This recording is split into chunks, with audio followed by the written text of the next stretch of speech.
রাজধানীর সার্বিক নিরাপত্তা ব্যবস্থা নিয়ে জানাতে এই মুহূর্তে রাজধানীর বাংলা মোটর থেকে আমাদের সাথে যোগ দিয়েছেন সহকর্মী নাহিদ কামাল। নাহিদ কামাল, এরই মধ্যে ঢাকা সহ আশপাশের এলাকার নিরাপত্তা ব্যবস্থা জোরদার করা হয়েছে এবং আপনি ঢাকার বিভিন্ন এলাকা এর মধ্যে ঘুরে দেখেছেন। কি ধরনের বাড়তি নিরাপত্তা ব্যবস্থা আপনার চোখে ধরা পড়েছে?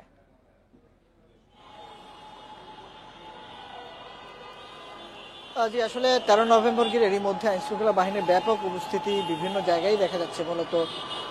এবং আইনশৃঙ্খলা বাহিনীর পাশাপাশি যা আমরা দেখেছি হচ্ছে পুলিশ সদস্য, র্যাব, এপিবিএন সহ বিভিন্ন সদস্যরা কিন্তু আসলে বিভিন্ন জায়গায় তাদের তল্লাশি চৌকি এবং তাদের যে নিরাপত্তায় ব্যবহৃত বিভিন্ন যে ব্যবস্থাপনা সেই সব মোতায়েন হতে দেখা গেছে। এই মুহূর্তে আমি আছি রাজধানীর বাংলা মোটর এলাকায়। এখানে ঠিক এনসিপির কার্যালয়ের সামনেই আছি আমরা। বিগত কিছুদিন নাগাদ আমরা দেখেছি, যেটি জানতে পেরেছি, এনসিপির কার্যালয়ের সামনে বেশ কিছু ককটেল বিস্ফোরণের ঘটনাও কিন্তু ছিল এবং আইনশৃঙ্খলা বাহিনীর সদস্যরা সেসব বিষয়ে গুরুত্ব দিয়ে আসলে গুরুত্বপূর্ণ স্থাপনা এবং সম্ভাব্য যেসব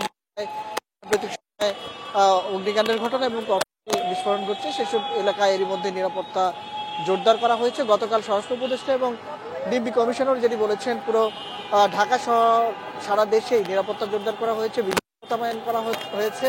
সেই সাথে বিভিন্ন জায়গায় আসলে নিরাপত্তার জন্য গোয়েন্দা সংস্থা পাশাপাশি ডিবি সদস্যরা এবং সাদা পোশাক বিভিন্ন আইনশৃঙ্খলা বাহিনীর সদস্যরা মোতায়েন আছে। আজকে আসলে মিরপুরে একটি অগ্নিকাণ্ডের ঘটনা ছিল, বাসে অগ্নিকাণ্ডের ঘটনা।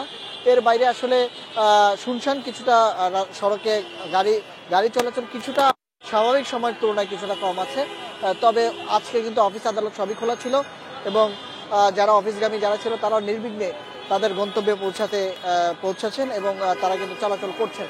তবে যেহেতু গত কয়েকদিন ধরে আমরা দেখেছি বিভিন্ন গুরুত্বপূর্ণ জায়গায় বিভিন্ন এলাকায় আমরা দেখেছি ককটেল বিস্ফোরণ এবং অগ্নিকাণ্ডের ঘটনাটি ছিল, সেই সব বিষয় কিন্তু এর মধ্যে মাথায় নিয়ে আইনশৃঙ্খলা বাহিনীর সদস্যরা এরই মধ্যেই তারা কিন্তু তাদের যেই তৎপরতা সেটি কিন্তু চালাচ্ছেন। আমরা দেখেছি বিভিন্ন জায়গায় তল্লাশি চৌকি বসাতে এবং সেই সব জায়গায় মূলত